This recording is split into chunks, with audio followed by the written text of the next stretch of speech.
Hi, everybody. Welcome back to Sessions with Paola. So we just had an awesome conversation. So guys, if you missed part one, please go back and watch it because we talked about low libido, lack of sex drive, and we talked a little bit about the whys and the hows. I have with me a very special person, Rachel Smith. She is a licensed marriage and family therapist with a certification in sex therapy. She is in Broward and she provides therapeutic services, comprehensive workshops, and retreats, which I'm really excited about. So thank you, Rachel, for being here with us. My pleasure. So guys, today we're going to take on a topic that's also very common in our practices: desire discrepancies, meaning one person has higher desire than the other, right? And this happens, I think, I would say to all couples. All couples. Right? How common is desire discrepancies? It's so common. It's so common. And I think there's so many misconceptions around differences in desire. And what I hear, the question that I get so often is, outside of am I normal, right? Yes. It's, are we compatible, right? That compatibility question can be so tough to think about. I love my partner. We built this beautiful life, but are we sexually compatible? Oh my God, Rachel, and I love what you said, because what came to my mind when you said that, sometimes we see this when people are having difficulties in the relationship. It's called confirmation bias, that I just rather tell myself, this is not a thing, we're not compatible, because at least it helps me organize the world. So guys, as we go through this conversation, it's really important to understand, one, you are not alone. This is so common. And two, really leaning into the discomfort that just because it doesn't mean, right? Because when we talked in part one of all the possibilities as to why there's a decrease in wanting sex, right? Like there's many things that are going to get in the way. And a common misconception, I think, is if you don't want sex, it means that you don't want me. Am I not attractive enough? Am I not good enough? So I think this comes often. How can we start to help people understand desire discrepancies in a way that doesn't end in the outcome? Oh my God, we must get a divorce because maybe we're not sexually compatible. Oh my gosh. And that's where, again, and we mentioned, in our previous conversation, the education piece, right? And there's one thing that when I explain to my couples how desire works, right? Well, one, I explain the difference between desire and arousal. That's a question that I ask my couples, like, do you know the difference between desire and arousal? And a lot of times I get this like, because in our society, we often link them together, right? So in very simple, very basic terms, when we talk about desire, we're talking about the mental, emotional wanting of sex, right? And then when we're talking about arousal, we're often talking about the physical, physiological response to a sexual stimuli. And what a lot of people don't understand is that we can have one without the other, and we can have one before the other. And so one without the other is a little bit of a disconnect between our mind and our body. It can be a whole bunch of different things. Emily Nagassi, Come As You Are, talks about, this disconnect that can happen. But one before the other indicates our desire style. So there's two distinctly different styles of desire that the research really shows us. And unfortunately, in our society, we are only shown one type, right?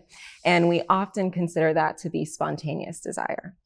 Spontaneous desire is when we have the mental, emotional wanting of sex first, and then our bodies respond very quickly thereafter, right? So it's kind of like I want, therefore I do. And I kind of think of it like a traditional light switch, right? These are the people that have sex more so in the forefront of their mind. So these are the people that tend to initiate sex more often because it's just the way that their minds are wired, right? However, this is only about half of people. The other half of people experience the exact opposite. And we call this responsive desire. Responsive desire is when we need the physical, physiological arousal first, and then the mental, emotional wanting of sex comes after. So these are the people that aren't initiating sex because it's not on the forefront of their minds, but these are the people that either during sex or after sex will say, oh, wow, that was great. I don't know why I don't want that more often. And we don't know why because we don't know that there's a distinctly different style or type of desire that nobody has really told us about. Rachel, thank you for that beautiful explanation, because often people that have responsive desire, they think that there's something wrong with them. I hear it so often. Right? Yeah. And I think it's really important to understand that just because you don't think about sex, it doesn't mean that you're not enjoying it. So understanding that difference, because when we think about it, movies, the media, porn, they don't show us responsive desire. Nope. You know, it's like we watch movies and, you know, they're cooking, right? Like we know that sometimes, well, when my mom cooks empanadas, right? Like the kitchen stinks, it smells, right? Like, but all of a sudden something about this, you know, they're in the kitchen and they're in their pajamas and then they have sex and both of them orgasm at the same time. So there isn't a lot of media or movies or anything for that matter that shows us that responsive desire is a thing. Exactly. And I think the other thing that is usual with my couples, because unfortunately the lower desire partner identifies themselves as the problem.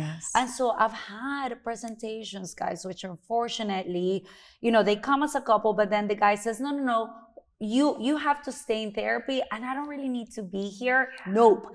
Because the higher desire partner needs to work through the resentments, because their underlying fear is, am I the only one thinking about sex? And if you're not thinking about sex, then are we not compatible? That compatibility thing comes up a lot. So I would suggest, guys, both of you need to be involved in this process. You know, I have a lot of compassion for the higher desire partner too, but you got to think about approach. If you start to pressure or say, well, you know, my ex-girlfriend, or well, at least somebody's having sex. You're watching a movie and this is what you say.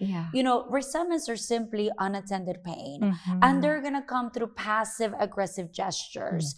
You know, and the more you pressure, think of a body that feels pressure or tense. Is that a body that's going to welcome any type of sensual touch or any type of touch or sex for that matter? Nope. Right? Any other misconceptions that you think, that you see in your practice about lack of desire? Well, just to kind of feed off of that a little bit, you know, when we think about pressure, it shuts us down, right? And then when we talk about these resentments and those, you know, the subtle digs, it reinforces guilt and shame. Right? And when we talk about guilt and shame, or when we feel or experience guilt or shame, again, we go into this self-preservation mode where we're not open, right?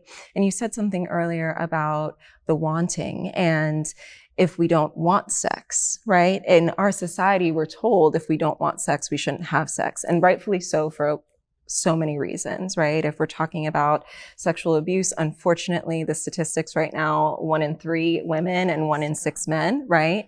And so we need to maintain that messaging, but without the understanding of the responsive desire piece, then it's even more difficult to access, right? So I like to tell my couples and the partners who have responsive desire, just because you don't want sex doesn't mean, or you think you don't want sex doesn't mean we can't be open. Right? So responsive desire starts from that place of openness and willingness. And then if we talk about wanting, then we have to talk about, what are you wanting, right? Are you, even though you might not want sex, but maybe you want to have a connection with your partner. So we kind of have to bypass the system in a lot of ways. You know, responsive desire is like a dimmer switch versus the typical light switch, you know? I love that switch analogy. Yes.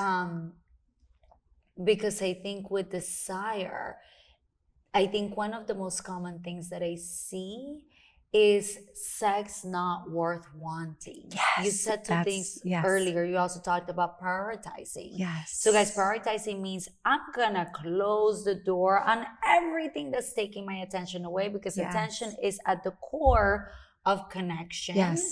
Right? And being able to just prioritize And then really expanding your definition of sex. Yes, exactly. Right, but exactly. the sex not worth wanting, I think a lot of the times happens when something that you don't like happens, but you don't say anything because, I'm just going to sit here and it'll be over soon. And, and I don't want to say, I don't want to hurt their feelings because, at least as a Colombian woman, men's ego is so, we have to take care of it and we can't say it because pobrecito, poor guy, right? And so what happens, why would I want to do something that doesn't really feel good? Yes, exactly. So, and Rachel, you talk about so many good things, so much wealth of information here. Yes. But you and I know communication is one thing. Yes. Right? Yes, that's super important. What can people start to do in order to start to talk about this? They don't have us yet, right? Like, so this is them first. Yes. What are some suggestions? I worked in the corporate world for a little bit before I dived into my own private practice, and HR taught us the sandwich approach. Are you familiar with the sandwich? Yes. Yes. Okay. So I've modified it. Love it. To help my clients have a little bit of a structure around their sexual communication, right? Because one of those misconceptions is that, if we love each other, we've been together so long, I should just want sex, or we should just be able to dive in, right? But if we're not enjoying the sex that we're having, then why would we want that, right? And so to help us to clarify what it is that we like and don't like, I like to take the sandwich approach. There's 3 layers. First layer is something positive. So I like to encourage my couples to do this within a day or so of the last sexual experience so that they can reflect on the sexual experience. However, the number 1 rule of sexual communication is that we are not giving overtly negative feedback in the same space that you're being sexual. Right? Because it creates a negative association with that space. So you have to remove yourself from that space. I encourage my couples to go on like walk and talks and maybe just sit on the couch casually, right? Because if we're sitting like this and that board meeting feeling and we're looking eye to eye, it can feel so intimidating. And so kind of sitting side by side, walking side by side so that it, takes away that overwhelm or pressure. And the first thing to address is something that you really liked and enjoyed. So when you're talking with your partner, I really loved when we did that. When you touched me there, that just lit me up, right? I love that. And then the second layer is something that you didn't like or enjoy too much. And so we can do that softly and gently. So it's not placing blame or judgment, right? It's, hey, but when you touched me here, it kind of made me feel a little insecure, or this position didn't really do anything for me, right? And so that last layer is where we either offer a solution or we open it up to collaboration. Because when we give feedback to our partners, if we just say, I didn't like that at all, then that leaves your partner guessing and having to figure out, okay, well, what do I have to do next time, right? It puts a lot of pressure on our partners.